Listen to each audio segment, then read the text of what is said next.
Hi, எல்லாரும் எப்படி இருக்கீங்க? நல்லா இருக்கீங்களா? நான் நல்லா இருக்கேன். காலத்து காப்பிக்கு தோசையும் தேங்காய் சட்னியும் நான் எப்படி வைக்கிறான்னு பார்க்கலாம் வாங்க.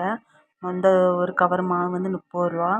அதை நல்லா உப்பு விட்டு நல்லா நல்லா கலக்கி வச்சுட்டு அதுக்கப்புறவு கலக்கிட்டு நல்லா தோசை சுட்டால் கொஞ்சம் ஒரு 10 நிமிஷம் வச்சுட்டு அதுக்கப்புறம் தோசை சுடணும்.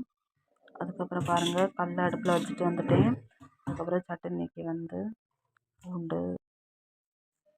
பூண்டு சீரகம் தேங்காய், அதுக்கப்புறம் கொஞ்சோண்டு வத்தல் பொடி வேண்டாம்னா பச்சை மிளகாவும் போட்டுக்கலாம். கொஞ்சோண்டு வத்தல் பொடி போட்டு நல்லா மிக்சியில் அரைச்சிட்டு வந்தாச்சு பாருங்கள். கடுகு தாளிச்சுட்டு அந்த அரைச்சதை அதில் வீட்டு கொஞ்சம் தண்ணி ஊற்றி உப்பு போட்டு கொதிக்க வச்சிட வேண்டியதான். இதுதான் சட்னி. இதுவும் மிளகா இந்த வத்தல் சட்னி. அப்புறம் தோசை சூடாக தோசை சுட்டு சாப்பிட வேண்டியதான். உங்களுக்கு தோசை பிடிக்குமான்னு மறக்காமல் கமெண்ட் பண்ணுங்கள். எனக்கு வீடியோவுக்கு சப்போர்ட் பண்ணுங்கள். தோசையும் கார சட்னி வச்சாச்சு. வத்தல் சட்னி. அதுக்கப்புறம் மத்தியானத்துக்கு பீட்ரூட் கூட்டு. அதுக்கு பீட்ரூட்டை நம்ம நல்லா செதுக்க வேண்டியது. தூள்லாம் எடுத்து செதுக்கணும். அப்புறம் சீவலில் வச்சு நல்லா சீவி எடுத்துக்கிட வேண்டியதான். யாருக்கெல்லாம் பீட்ரூட் பிடிக்கணும் மறக்காமல் கமெண்ட் பண்ணுங்கள். எனக்கு பீட்ரூட் பிடிக்காது. அதுக்கப்புறம் சட்டியை வச்சு கொஞ்சம் எண்ணெய் ஊற்றி நல்லா வதக்கி கொஞ்சம் தண்ணி ஊற்றி வேக வைக்கணும் மூடி போட்டு. அதுக்கப்புறம் கொஞ்சம் உப்பு கொஞ்சம் மஞ்சள் பொடி போட்டிருக்கு. அதுக்கப்புறம் தேங்காய் பூவெல்லாம் போட்டு இறக்கிற வேண்டியதான். இந்த வீடியோ பிடிச்சா லைக் ஷேர் சப்ஸ்கிரைப் மறக்காம பண்ணுங்கள். சப்போர்ட் பண்ணுங்கள். எல்லாருக்கும் ஷேர்.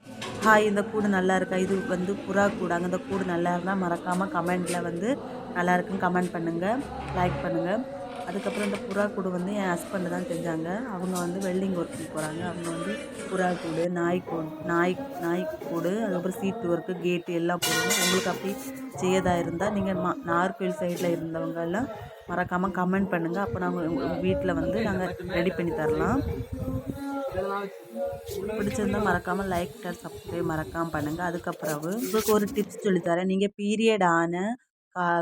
பீரியடானா முதல் நாளில் இருந்து 3ஆவது நாள் வரை காலத்தை வெறும் வயிற்றுல சாயங்காலம் சாப்பிட போக்கு முன்ன இந்த மருந்தை குடிச்சிங்கன்னா இந்த நம்ம கர்ப்பப்பையில் உள்ள வேஸ்ட்டுகள் கழிவுகள் எல்லாம் வெளியே வந்துடும். அதுக்கு ஒரு பாத்திரத்தில் 1 கப்பு தண்ணி, வெல்லம், இஞ்சி நச்சு போட்டு நல்லா கொதிக்க வச்சு நல்லா 1 கிளாஸ் 3/4 கிளாஸாக வர கொதிக்க வச்சு வெறும் வயிற்றுல குடிச்சிட்டு வந்தீங்க 3 நாள் குடிச்சிட்டு வந்தீங்கன்னா நீங்கள் கண் கூடாவே பார்ப்பீங்க உங்கள் வயிற்றுலேருந்து வரக்கூடிய வேஸ்ட்டுகள்லாம். இது நான் குடித்து எனக்கு ஒர்க் அவுட் ஆகிருக்கு. அதனால் உங்களுக்கு சொல்லித்தரேன். நீங்களும் குடிச்சு பாருங்கள். நல்லா ஒர்க் அவுட் ஆகும். வயிற்றில் உள்ள கழிவுகள் ரத்தங்கள்லாம் வெளியே வந்துடும். இந்த வீடியோ உங்களுக்கு பிடிச்சிருந்தா லைக் ஷேர் சப்ஸ்கிரைப் மறக்காம நீங்கள் குடிச்சு பார்த்துட்டு கமெண்ட் சொல்லுங்கள்.